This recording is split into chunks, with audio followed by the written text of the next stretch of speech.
All right, let's look at what's an update that's going on in Iraq right now. Right here's a headline from the Washington Times.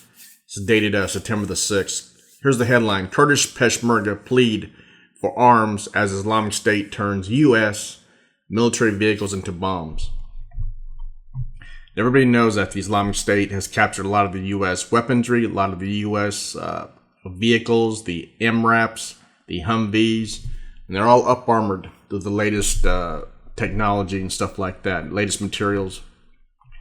So let's go into this article right here. It's coming out of Erbil, Iraq. General Dedawa Khurshid, a commander of the Kurdish Peshmerga forces battling the Islamic State militant, faces a unique terrorist style of warfare on a daily basis. Daesh modifies trucks and bulldozers by welding steel all over them, said General Khurshid, using the Arabic term for the jihadi Islamic State, which now controls large swaths of Iraq and Syria. Then they take high explosives and mount them in a special way on the front of the vehicles. A man will then take the vehicle and drive into our line and detonate it, calling VBEDs, or vehicle-borne explosive devices, as opposed to the far better-known IEDs, or improvised explosive devices designed to function like booby traps or landmines.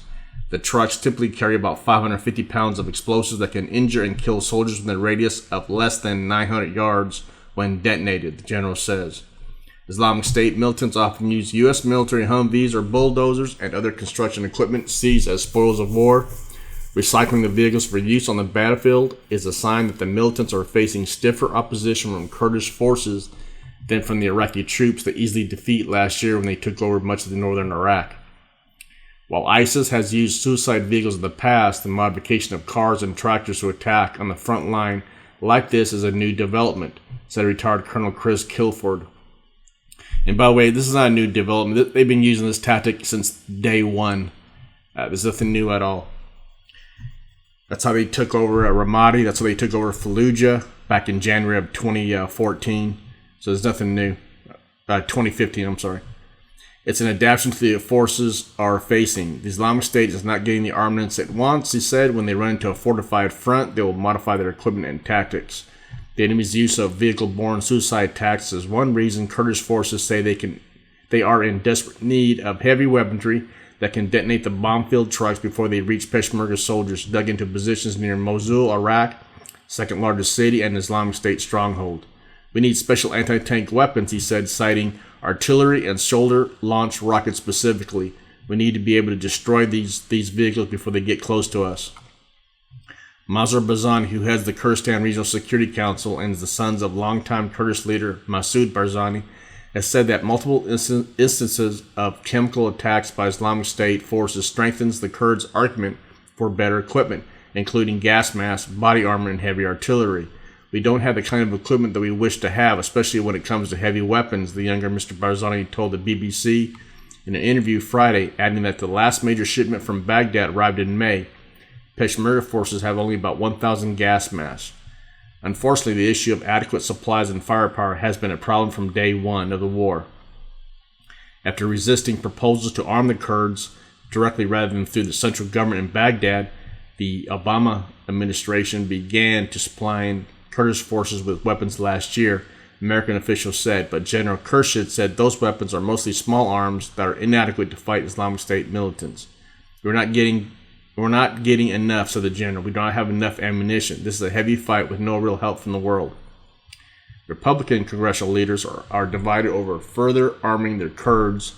Most Republican presidential candidates support expanding direct American military assistance to the Peshmerga forces, which are widely seen as more effective than the Iraqi National Army.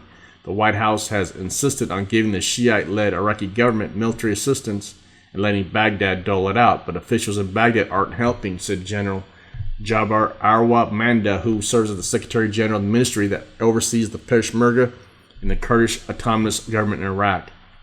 We are not allowed to buy weapons for ourselves by officials in Baghdad, so we have repeatedly supply shortfalls.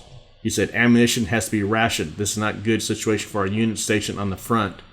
General Manda stressed how heavy weaponry, including advanced artillery pieces, howitzer artillery pieces, were crucial not only to blunt Islamic State suicide attacks, but also reclaim territory lost in the past year.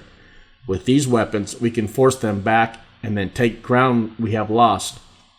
He said with enough ammunition, ISIS could be contained and not pose such a threat with their heavy attacks on our forward positions. But Colonel Guilford said it was no mystery why Baghdad or other states in the region are resisting giving the Kurds heavy weaponry. The central government of Iraq is reluctant to send modern arms to the Kurds because they have a fear that at some time in the future, the Kurds will begin a campaign to separate and form an independent Kurdish state. He said, adding that Turkey has expressed the same reservations against arming the Kurds because of the Kurdish independence movements on its territory. The Canadian military analysts also didn't believe the Kurds had the expertise to use the artillery they believed would help them turn the tide against the Islamic State. Artillery is a complex weapon system that takes many months of training for a crew to be used with any effectiveness at all, he said. You need a great deal of specialized training on particular weapons to handle this piece safely, use it with accuracy, and not damage the gun. They are surprisingly fragile despite their size. He recalled an incident that undercut the heroic betrayal